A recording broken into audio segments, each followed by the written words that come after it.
Hello, ladies and gentlemen. You're welcome again to the program Talking Point Show. My name remains Onigbinde Raphael Modele, and with me on the program is a distinguished guest. He's a journalist. Join me to welcome Mr. Olamikun Oluwagbemiga. Good day, viewers, good day, listeners, and my boss at the moment. Yes, sir. Yeah, you're highly welcome, sir. Yeah, thank you. Yes, sir. Ladies and gentlemen, we'll be talking about something very important today, and that is crisis and insurgency in Nigeria, or should I say in Africa, where we find ourselves. Can it end?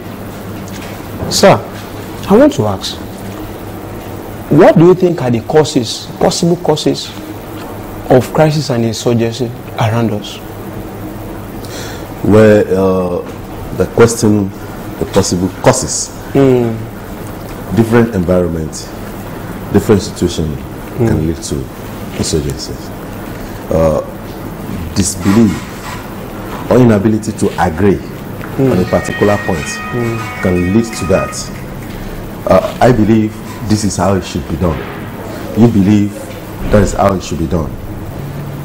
Disagreement between two of us can lead to that, and the general world, you know the beginning of the war, you might not know the end of it. So because of disagreement between one or two, that can lead to insurgency which you cannot control, and it can turn to anything whatsoever. As far as our country is concerned, you cannot tell. Different opinion. Some believe that it was religion. Some believe that it's a lack of work to do. What to do. Some believe that just so the general or the summary of it is that disagreement between a set of group and another group. Well, thank you very much, sir. Sir, I would like to ask, what do you think are the approaches that we can take up to end the crisis and the insurgency? The approaches, we have several. Talking about our own particular place, our country, the government is taking correct and accurate measures. Very good. At the moment, you know, especially in Abuja town, it's very easy for everyone to move. Let me say, the route that enters into Abuja city, we have like 3 major routes. In the past, when the insurgency somehow, let me say, booming, you know that it's very difficult for you to the route of 10 minutes. You take it takes you like 3-4 hours as a result of measures that government put in place, like bringing in the military men that are not supposed to be outside. They have to come down to town. So the measures that the government is taking is working. Lately, if you cast your mind back, you remember the chief of army staff, or one of them, was talking about bringing religion, approaching the war of insurgency through the preaching of gospel. What I mean by gospel, I'm not referring to only Christian alone. In Islamic way, in the mosque, that the clergy should come in and begin to sensitize people, to educate them on the impact of the insurgency. Some people, they don't believe on what they are doing, but they are just doing it. I believe some people are already in it, but to withdraw is a very big challenge for them. But government is working on how to curb it.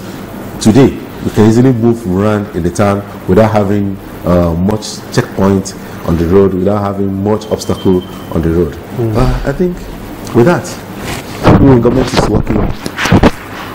Yeah, thank you very much, sir. That the government is using, at least the measure is working. Thank you very much, sir.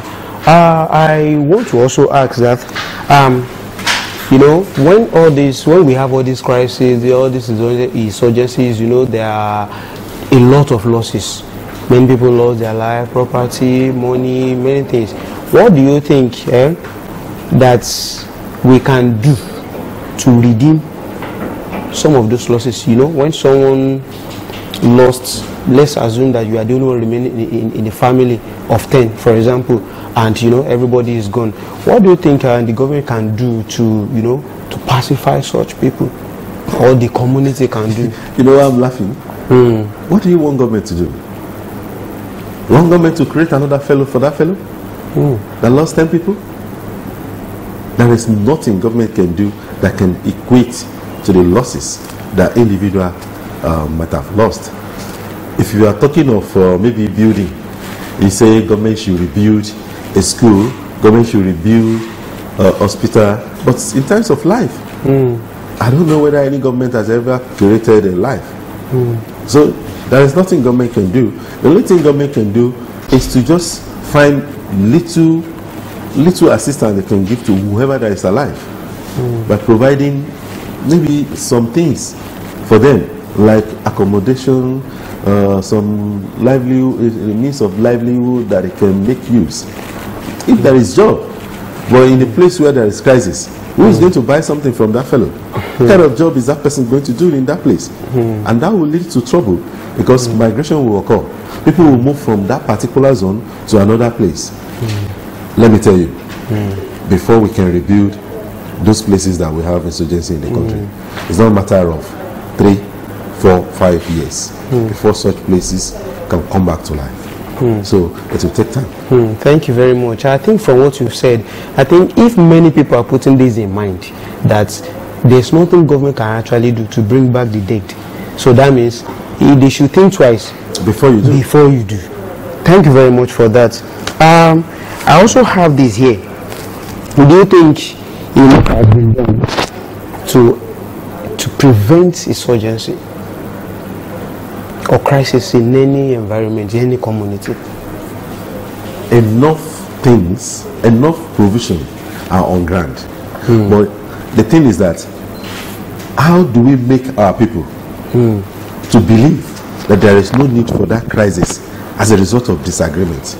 Because when you count the loss that comes as a result of disagreement, you rather prefer to go in peace, to go with peaceful measure to settle disagreement than to lead to crisis. Well, thank you very much, sir. The last thing I'm going to be asking you is this. Government have been promoting unity in all diverse ways that they can do. But you know that within you and I, we know that this core unity is not in individual, the people, as expected.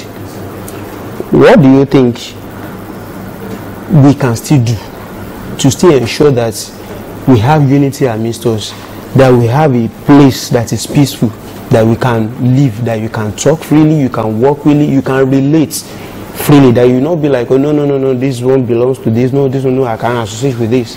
What other measure do you think that we can use to ensure that we have at least let's say 90% unity, if possible? We need to talk to ourselves. Who is the government? If you say those in government, who are the people in the government? Individual.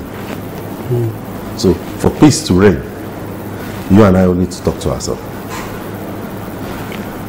We know of some places. You can ask me a question now and I'll be angry with you. If you don't ask me such question, I may not move to the level of going on to express my anger. So we need to talk to ourselves. We need to believe in ourselves. Government is doing its own. What is the essence of NYC moving from a state to another state? It's just to create peaceful environment.